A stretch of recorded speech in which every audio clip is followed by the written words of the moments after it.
coming to you straight from the struggle bus, not to be confused with the Auburn football fan experience, but of life.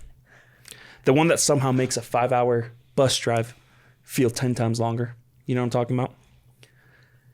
Today, we're unpacking the classic go-to phrase that everyone says, but nobody actually thinks about. Why do we use it? When does it actually help? And when does it just make things worse? Plus, John Michael is ready to tell you why he thinks it's actually sabotaging your life sometimes. Buckle up for a little bit of tough love today. You're listening to the All In Podcast. Bada bing, bada boom. Bing, bada bing, bada bing, bada boom. Bada bing, bada boom. What is this common phrase we keep referencing in our intro? Jose, I just want to tell you, man, I care about you a lot. And, I know you just have a newborn and sleep's difficult. But man, everything happens for a reason, Jose. Gosh, John Michael, that's so helpful. Thank you for saying that. I'd forgotten that there's a reason behind things. It's such a stupid phrase. Everything happens for a reason. Why do we say that? Because we have nothing better to say. I was going to say it's a cop-out. Yeah. It's like A you don't cop-out. know what to say. You're trying to console somebody, and it's like, this is the only thing I can think of. Everything happens for a It reason. happens for a reason, Jose. I think part of it is control, right? Control. Yeah, tell me more. I think, when we say everything happens for a reason, now there's a couple things, right? Like whenever you say that to someone, it's for sure a cop-out of like, you don't know what to say. Absolutely. But also when like you're saying it to yourself, when something hard's happening, like, all right, got to put my head down, go to work. Like everything happens for a reason, right? Got to grind. And I think part of it is like looking for control. Like we know that we don't have control in this hard situation, but we want to know that someone does, Mm-hmm. right? Because it'd be crazy and it would feel awful if there's no control, if no one has a bigger plan in place, right? And I think that's a big part of it is we want control and we don't want things to seem like they're out of our control or anyone's control, as long as there's someone in control. What do y'all think? I mean, I hope in this episode we can share, I'd love to hear just some difficult things from us in terms of vulnerability. I think there's also the blame aspect. So if everything happens for a reason, which it may or may not, we want to dive into that too later. But if everything happens for a reason, then I can look at that reason and say, oh, that's the problem. That's why I'm suffering. Maybe that reason's a person. Like in the situation we were talking about, that everything happens for a reason. The reason you're not sleeping is you have a newborn named John Henry, and he's the reason But I'm not saying that everything's happening. Yeah. Or it could be a situation in your life that's happening, and I just want to blame that situation. That's the reason. That's the consequence of the action. And so if I have someone to blame or something to blame, a situation to blame, then I have control because I can go to that person. I can control them, make sure John Henry doesn't cry. Mm-hmm. I can change the situation if that's the reason. And so it's who can I blame? What can I blame? And if I can blame something, then now it's not my problem. I actually don't have to deal with my response to this hard thing that's happening. Now I just get to blame it. And when I can blame it, it actually doesn't allow for me to change, which is to really reflect on some of the choices that led to that. maybe it's your fault that you're responding poorly to the fact that John Henry's waking up all night. Maybe it's because I'm snoring so loudly that John Henry keeps waking After up. sharing a room with you multiple times, I would not blame John Henry for that. John Michael, sometimes I feel like you're my nemesis. You know that. I'm the arch villain in your life. Yeah. It's the hardest thing that's ever happened to me. You are the person I blame. Hey, everything happens for a reason. I snore because of you. Clay Dog. What do you think? Well, I think my thought is that the phrase is often used. I think what it's trying to communicate is that there's going to be some good that comes out of this. The phrase is used when something bad happens to you, something that you don't want or something that you didn't foresee in your life. it's used as a consolation of like, well, everything happens for a reason, as if there is some sort of a good reason that this thing happened. And so that's my kind of take, is just that I think, instead of being willing to just kind of almost like grieve, because usually it's offered as a consolation. Something bad is happening to you, or something that you didn't foresee, as I was saying earlier. And it's like everything happens for a reason, to try and get you to come out of that grief a little bit and just be like, okay, well, there's going to be some good that comes out of this. And ultimately, I think that we do have to kind of think that way, that even in the difficult circumstances of my life, there is going to be some good that comes out of, whatever is happening. But at the same time, it's just offered kind of quickly, Right. Because God can make good things come out of it, or can work through these tragic or bad things that happen. Yep. But he's not causing them. Right. Well, I mean, I think that's very well said, because none of us are theologians here, although we'll certainly pretend to be. But the idea of redemptive suffering that we believe in as Catholics speaks to this idea. Yeah. Which our evangelical brothers and sisters, who I love. I mean, a lot of my family is evangelical. They have a beautiful view of God working, but they don't have that view of redemptive suffering, which is that in my suffering, God comes in. It's based really in the reality of the cross, that through the suffering, God redeemed mankind. And so the idea of everything happens for a reason, it's one of those things where it's kind of like the moon when it's not full. It's halfway there, but it's not fully the whole idea of what's actually going to help you in the midst of a difficult time. It touches at something true, but it leaves a lot of things missing. A lot to be desired. A lot to be desired. I think, and I don't know if this happened, but when you were saying, it's something that's used when something bad happens. Yeah. I'm just imagining it being used when something good happens. I was thinking that too when he was saying it. It's like, oh my gosh, dude, I had this great day at work. Hey, everything happens for a reason. It's funny. You would never say that. No, absolutely not. No one would ever say that. No, it's gonna be like, oh, that's awesome. Like, congrats, man. And you immediately, it's funny too, because when it's something good, you immediately go to like, well, here's what I did to make it good. I had a great day because I did this. I'm going to blame myself because I'm awesome. Yeah. But when it's something that, hey, everything happens for a reason. It's not your fault. It's not on me. So that, no one really uses it in a good way, but what has maybe been a time when someone has said that to you, when you've gone through hard things? And maybe not exactly that, but similar to that. Yeah. Well, honestly, the first thing I thought of, this isn't personal, but just a story from the Old Testament, the story of Joseph and his brothers leaving him for dead. Then he ends up getting sold into slavery. And then, of course, there's the redemptive moment with the family after, many years of Joseph rising through the ranks and, meeting his brothers again. I'm just thinking of him being left for dead in a dugout hole and thinking to himself, well, everything happens for a reason. Bursting out the song. Yeah. But, something personal that's kind of going on right now is that and you guys obviously know this because it's been going on for a while, but my mom has been suffering from dementia for the last 7 years. And it's been something that, has increasingly gotten worse. And when you see suffering like that, the idea of redemptive suffering is really hard to wrap your mind around, of one, if everything quote unquote does happen for a reason, what could possibly be the reason here?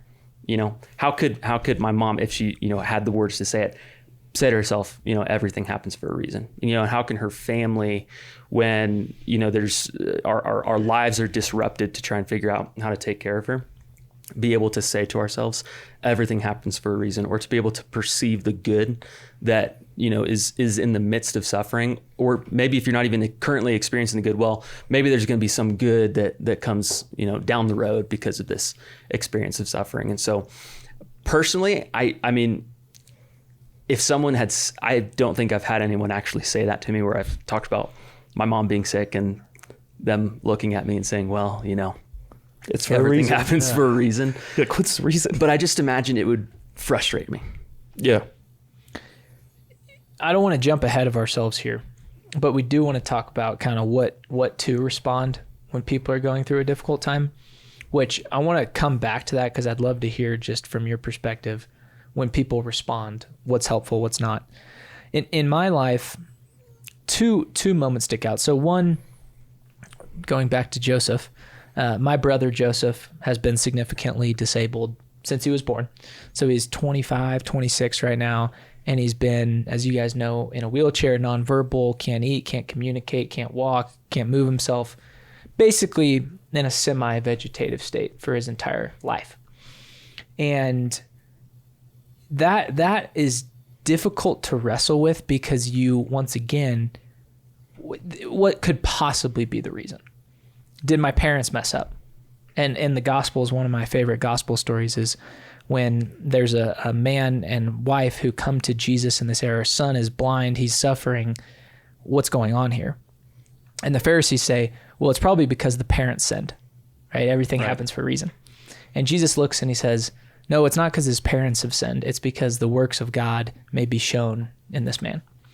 And so that's given me some consolation in that the reason could be that the works of God may be revealed through his life. But at the same time, that view of God is somewhat difficult to reconcile with because it's this idea that I'm going to create someone who's going to go through perpetual suffering so that my goodness is revealed through them. Yeah, it can be frustrating to even wrestle with. It's true, theologically speaking, but on a human level, oh my gosh. Mm-hmm. And I think that's where some people who have negative views of who God is and what Christianity teaches, Absolutely. They have a real hard time with that fact. How could an all-loving God create a being that is going to suffer, is suffering throughout their life? So that's the first situation. The second is my son, Judah, was born with Down syndrome, and there was so many interesting responses to that situation. There was some people who were like, that's awesome. And I was like, kind of. I mean, I think maybe one day it'll be awesome. And then there's other people who are like, I'm so sorry. And I'm like, but I don't know if that's accurate either because I don't feel bad that he has Down syndrome. At the same time, I'm not necessarily celebrating the fact that my son's disabled. So it really lends to that point of like, what is the proper response here to when someone is suffering? What would be the proper response there? I know you had some funny ones. I think you should share. You had one in particular. So there's something about the special needs world, which I've found myself in through my brother and then through my son. We spend a lot of time with families with kids with special needs. It's awesome. My favorite, though, is when you tell someone, oh, I have a son with Down syndrome, they try to relate. And they're like, oh my gosh, I in high school had someone with autism in my class. And I'm like... And I loved him. And thank you for telling me that. We're like, oh my gosh, your son has Down syndrome. My dad had prostate cancer one time. People say the stupidest junk. My favorite, though, was I was working on campus with an organization called Focus. And I was telling guys I was working with, college guys, who are probably the worst group of people to try to relate to like actual suffering in your life. But I also think it's kind of fun because they give you raw reactions. Totally. And this guy did. So I'm telling my Bible study, I say, hey, guys, you know, me and Emily recently found out our child is going to have Down syndrome. And one of the guy goes, like totally serious. He wasn't joking. Deadpan goes, dude, I am so excited for when I turn on SportsCenter in 16 years and your son is called off the bench on senior night. He's the manager. The crowd goes wild. And then he scores a basket. And he's like emotional. He's like legitimately emotional. Or literally another guy goes, oh my gosh, Down syndrome's awesome. Chick-fil-A hires people who have special needs. And you're just like, okay. I needed to hear that right now. Thank you. I feel much better. I'll start working on his resume. That's the reason he has Down syndrome. So he can work at Chick-fil-A and say, my pleasure to everyone who walks in. Hey, I have a follow-up question, John Michael, from something that you said earlier, talking about your brother Joseph and that scripture passage that you mentioned where, you know, the works of God are going to be seen through this person. And then Jesus goes on to heal him. That's right. You know, and so how do you reconcile that with, you know, I feel like what Jesus is saying in that moment is that, you know, his blindness is there so that I can work a miracle here and take that blindness away from him and restore something to him that has been taken from him, his sight, and for your brother who, has had the life that he's had. How do you personally reconcile that, where it's like, okay, I don't fully expect that God would heal him and he'll be able to walk, talk, eat, and be a normal young man, right? See what I'm asking? Absolutely. And I think it really goes to the question of, when do you pray for healing of a certain situation? I have no clue. I was just having this conversation with a good friend who's going through something very difficult. And this is how I defined it was, if there's a suffering, a sickness, something that is kind of outside of the created order. So you could say like cancer, for example. Cancer would be outside of like no human, well, actually, I don't know if that's true. I'm not an MD. I don't know if people are born with cancer or not. But if there's a sickness that has sort of befallen someone, right, I think that is an appropriate time where you say, hey, I think God could heal this and restore it back to its created order. When someone's born with something, a disability, for example, you're not going to say, I'm going to pray for Judah that he doesn't have Down syndrome anymore. Because it's like, I think God created him like that. Mm-hmm. And that's something hard to wrestle with, is how do you create someone that's not fully, functioning? My brother, for example. Right. So it's a difficult thing to wrestle with. And I wish I had a perfect answer for how do you pray? How do you deal with, how do you ask God to heal a certain situation? Because he can. Mm-hmm. But the reality is there's certain situations where he doesn't. And what's the purpose of that? What's the reason behind why he heals some people, why he doesn't heal other people? I think it's because the works of God are able to be performed in healing and outside of healing. If the works of God are able to be seen in healing, they're still also able to be seen in situations where the reality of suffering brings someone into deeper communion with God, because they're witnessing something, a response to suffering that is out of this world, that says, I'm suffering and I know that maybe God is here with me in this. And I don't know if this is a hot take or not, but I'd love for you guys to help me break this down. Mm-hmm. Of maybe the reason a lot of things happen is because we make choices as people. Ooh. Right? Share more what you mean. Like, the reason why this episode showed up in someone's algorithm might just be because of the choices you made last week in what you were watching on YouTube Shorts. Yeah. Right? It might not be this crazy quinky dink that it showed up and it's like this magical thing. Maybe it is. Mm-hmm. But I feel like a lot of these things happen because we make choices as people. We're people, we're broken. We make choices, and sometimes there are consequences to that are directly correlated, sometimes indirectly correlated, mm-hmm. right? Now, this is where I'm like, I don't know if I'm right or wrong here. I don't know if this is a hot take, but I feel like for the most part, I would say that things happen for a reason. The reason being is that people make choices, whether it's you or whether there's someone else, right? If, again, this is where it's like God can work through difficult, like tragic things. If someone dies in a car accident, maybe the reason that happened is because someone made a choice to get behind the steering wheel under the influence, mm-hmm. right? But at the same time, how do you reconcile that with something like Judah? Sickness, yeah. Sickness, right? Yeah. Did someone make a choice there? And this is where I'm like, this is where this kind of falls apart. Mm-hmm. And maybe I'm completely off, but I'd love to hear if you guys think I'm crazy, if that's correct, if it's not. I mean, I think about poverty, for example.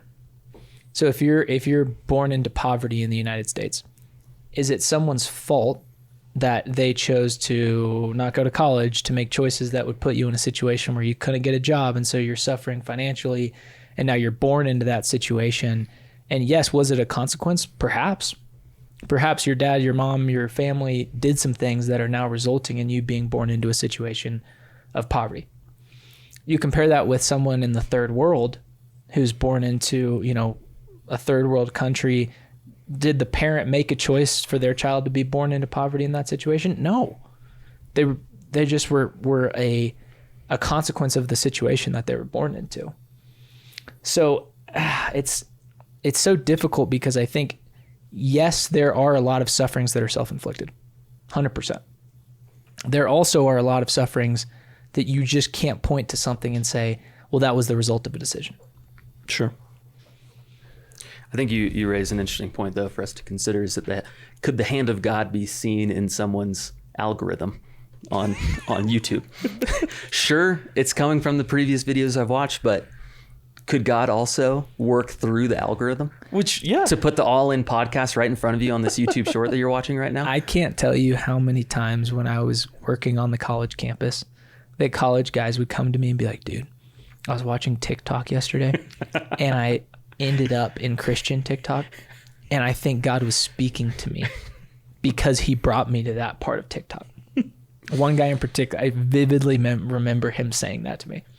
Well, honestly, I kind of like that because there's some sort of like an innocence there, you know, like an innocence of just like, I mean, blessed are the pure in heart, for they shall see God, you know, and that God could be working, Yeah, he totally could. you know, in and through, which he is working in and through ordinary circumstances, you know, of our life, Right. you know.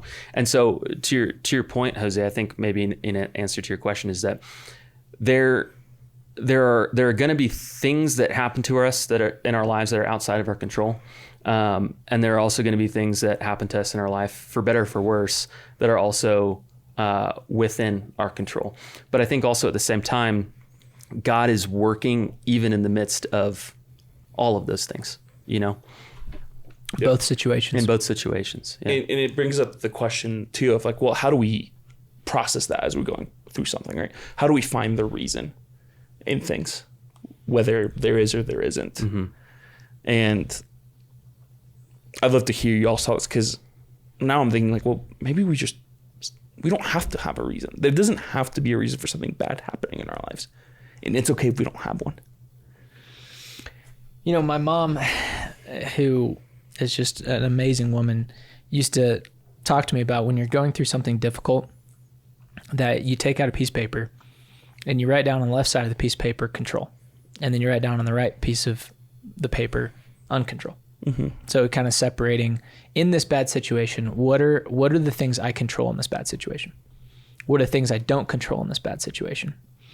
You know, to go to the example of that Clayton was sharing very vulnerably, was, okay, I can't control the health of my mother. I can't make it better. You know, can't take it away.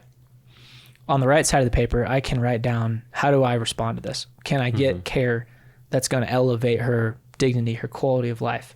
On the left side of the paper, it's, well, I may not have total control over the type of care she gets, but I can, on the right side of the paper, write down how I can fight for her to get that level of care that she deserves, whether or not that's received or not. And I think that helps me, because there is an aspect of control that is helpful. It gives us agency in a situation. Mm-hmm. It also forces something out of us to act upon a situation. You know, you could look at your situation and be like, oh, there's nothing I can do. And certainly there's aspects to that, but there's also a lot of things you can do to care for her, to love her, to put great people in her life that are making sure that her dignity is being upheld. Those are very powerful controllables. Yeah. I something that's interesting, then, this is something I've thought about with my mom's dementia, is that mental illnesses kind of confuse me a little bit in this regard, because you know, some of the things I've thought about is like, okay, well, with my mom's sickness, you know, it's requiring some larger effort from her family to take care of her.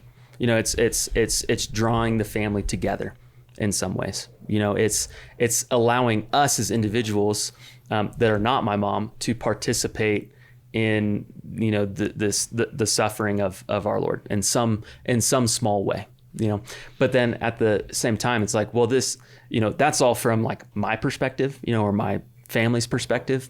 But for my mom, it's like it's different than perhaps like, I don't know, some physical ailment or cancer or something like that, where you're going through some profound suffering. But you still have the mental capacity to be able to say, you know what, Lord, I willingly choose to accept this, and I'm going to offer it to participate in your suffering on the cross, and that you would use this suffering for some good. Someone that's not suffering from a mental illness like that is able to do that. I think that's just one of the things that, you know, I've wrestled with, is that she's not, it's like she's gone, you know, entirely. And you could probably, I mean, I don't know all of Joseph's mental capacities, you know, but to some extent, you know, in his life as well, where it's like, I don't necessarily know if he has that ability, but God, you know, I believe that God is drawing some good out of my mom's illness on behalf of our family For other but people. it's hard to figure out what good is he drawing out of this in my mom's For her. life. Does that make sense? Yeah, absolutely. Well, I think you hit on a really important point for probably a lot of our listeners who, mental illness, that is something really difficult to wrestle with, to deal with. And, you know, the reality of our generation is that, you know, what, 50%, 60% of our generation is suffering from some sort of acute mental illness. And that's a great example of, like, if someone's going through depression, for example, clinical depression, the last thing you want to say to them is, hey, everything happens for a reason, or this is a result of your choices. Right. Mm-hmm. You chose some decisions. You chose to watch TV too much, play video games too much, and that's why you're depressed. It's like, no, like, there's something outside of that. It's just so much bigger than that. And so I think, you know, for those who may be listening that, you know, have someone in their family dealing with mental illness, who may be dealing with it themselves, to just lean into maybe some of the uncontrollables there, of just like, maybe there is some aspects here that I can't wrap my head around. Yeah, and allow yourself to feel those things, right? And to surrender them to God consistently. When I love something Clayton said about grief, there is a powerful aspect of grief that I think many people, because they're afraid of what grief feels like. And I get it. I would run from grief too, because it hurts. Yeah, it's not fun.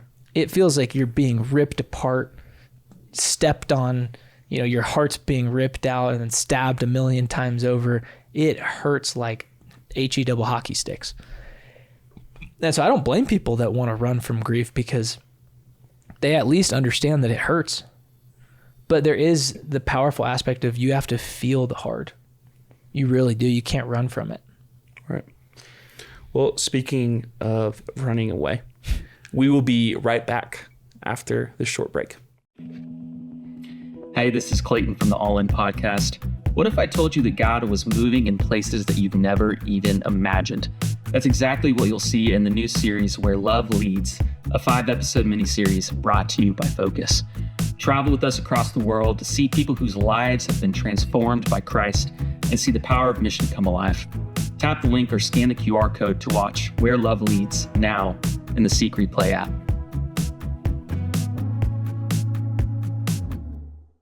Grief is not fun, right? If grief were easy, more people would be okay with it. Mm-hmm. And how it's easy to just run away from that. Clayton, I think you were about to say something before. Yeah, break. absolutely. No, I was just thinking about how, you know, my mom's had this disease has been progressing for like the last 7 years or so. There's been some things in recent months that have made it, you know, a little bit worse. And I remember calling John Michael on the phone and talking to him about it, and him and a few other of our buddies flew down to Texas to come and visit me. You probably would have been there, Jose, but you were about to have a baby, and you know, it provided an opportunity to, you know, not just to come and offer words of advice, or even frankly just like words of consolation of, hey, it's gonna be okay, everything happens for a reason, you know. But it just created a space to share and to process things that are going on. It's like, you know, I don't have to be forward thinking here and think about, you know, what good is going to come out of this eventually. I don't have to you know, just, you know, pretend that everything's okay and we're just here to have, you know, a good time to kind of get my mind off it a little bit. But just, you know, you guys coming in to visit with me. I mean, we had fun. We went out to dinner, we got some drinks, we went out afterwards to the Dixie Chicken and had a couple beers, and just it was a fun atmosphere to be in with close friends. But then just diving into, you know, how are you doing? How are you feeling about all of this? What's been the most difficult part for you? And just providing that space to to share rather than just, to offer some, like I was saying, words of advice or consolation. And that was something that I really needed in that moment. Otherwise I probably just would have tried to grind on through it, It makes me think just about our podcast and how, the podcast is, a lot of our episodes are fun and they're goofy and we're telling crazy stories and we're laughing and there's a levity there. And I think that's certainly a critical aspect of male friendship, is the time where you're just enjoying each other's company and you're having a good time. On the flip side, though, we want to make it clear too with the podcast that it's not just all that. It's sitting with a brother when he's experiencing the most suffering he's ever experienced. And I think we've experienced that together. We've walked with each other through embarrassing, difficult, hard, horrible, frustrating moments over and over again. And so it makes the levity even more fun, because it reminds us that when we experience those moments of deep, authentic friendship, that it's also met with the reality that we've been through stuff together. Mm-hmm. And that brings the friendship closer. And I think as guys, we're just so bad at that. It's easy for guys to be funny together. It's really hard for guys to help a brother go through a difficult time. Because we don't know what to say. We don't know what to say. Or what to do. And we oftentimes do what's probably the worst thing, is try to fix their problem. And just say, well, Clayton, have you thought about this? And have you saved this? And, let me help you just plan through how you're going to handle this. Like, no, I think there's so much where it's like, we don't want people to try to fix it. We want men that are just going to be there to cry with us sometimes. Mm-hmm. Mm-hmm. So would you, I know these are the only two options, but pretending they are, would you rather have someone respond to you sharing like something hard or something hard happening to you, respond with silence? Ooh. Or with a cliche? Yeah. You know what I mean? I remember, because I can see both sides of it. And I remember, I think I was still in college. I did a 5th year, and you guys had left. And I remember, Clayton, you had some hard things happen. Uh-huh. And I remember hearing about them. Yeah. And I remember thinking, well, he probably has a lot on his plate right now. And the last thing he wants is to get a ton of people to just like blow up his phone. And so I didn't. And then I remember like a couple weeks passed by and we finally got to catch up, and you're like, hey, haven't heard from you from in a while. And I know you weren't like hurt or anything. Like you weren't like, hey, like, why didn't you text me or anything?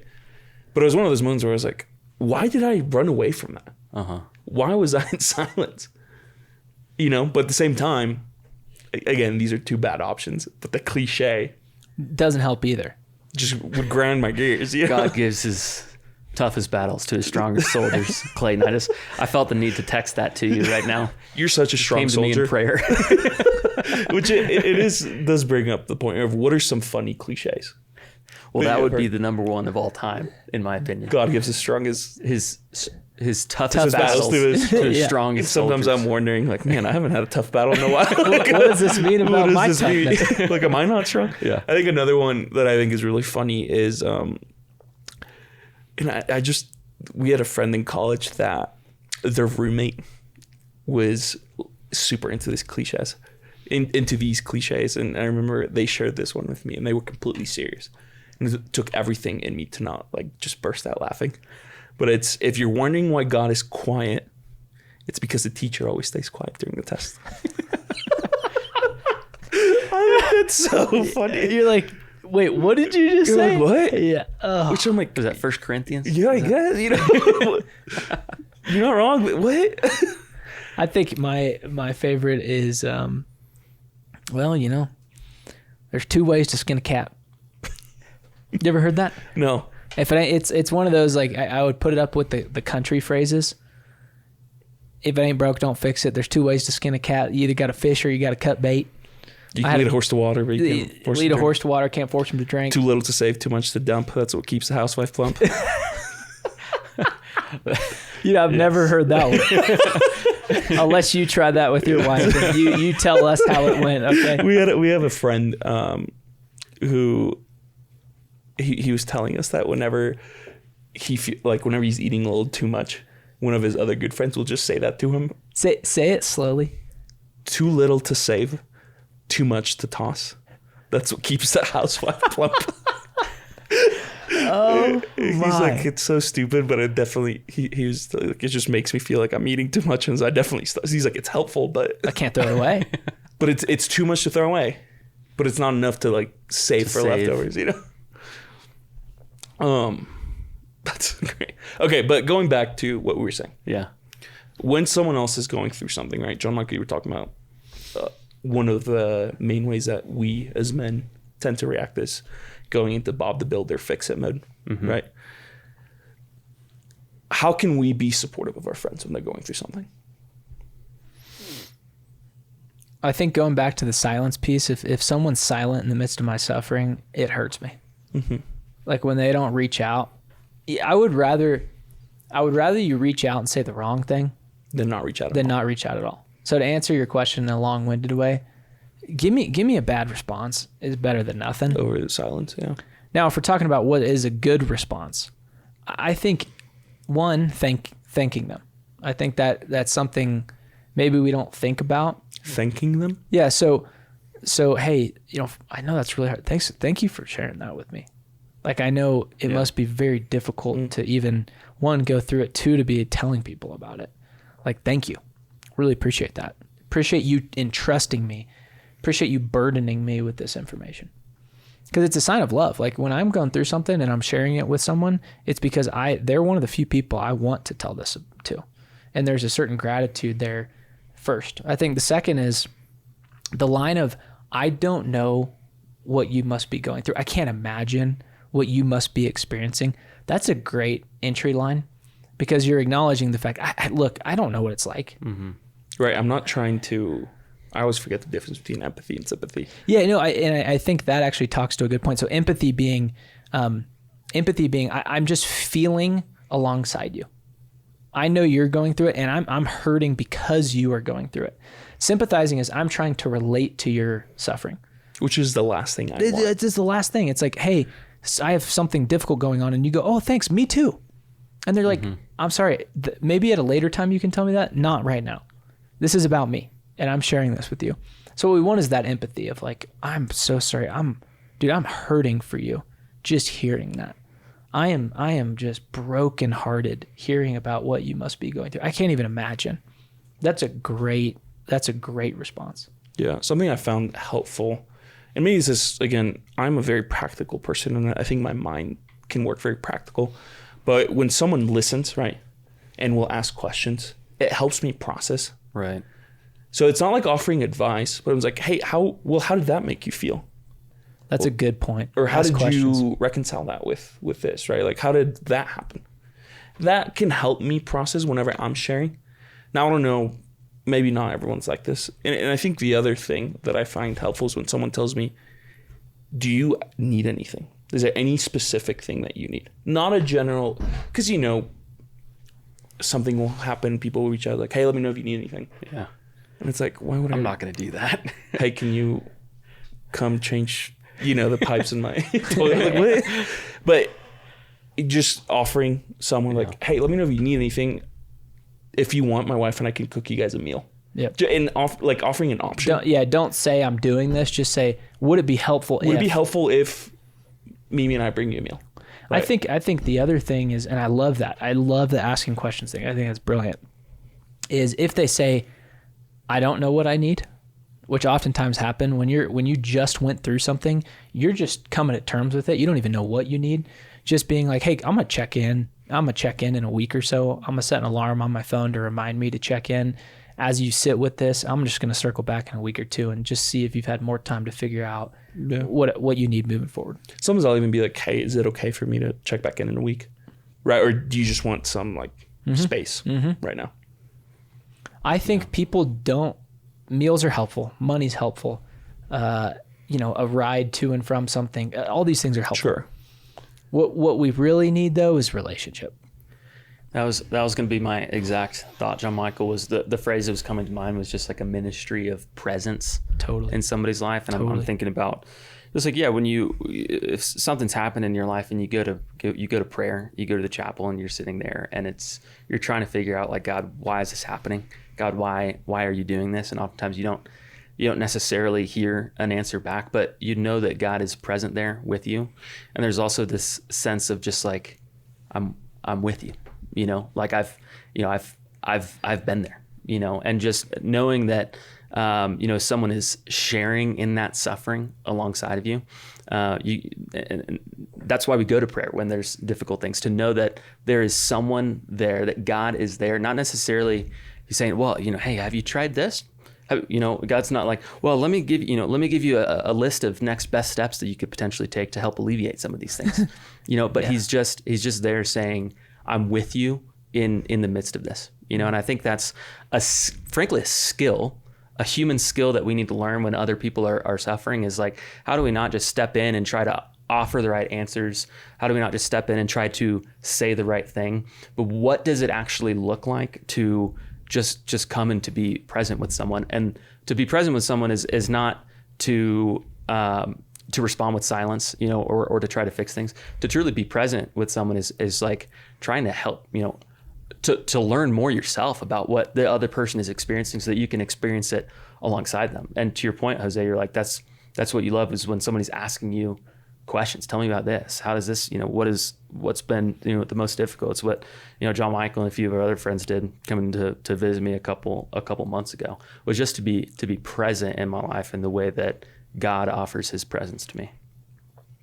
Just to make it clear that my baby was born a week after that. Yeah, you trip. totally would have. I for sure would have been. I was invited. I was part of the planning. All right, well, fellas, everything happens for a reason. Amen. Couldn't agree more. It's not a bad phrase, but you know, it can often be frustrating, and it's just one that needs to be used at the right time. So, to all of our listeners, let us know what you think, because this episode happened for a reason and it showed up on your timeline for a reason. This is the All In Podcast. Like, comment, subscribe, and please share with your friends.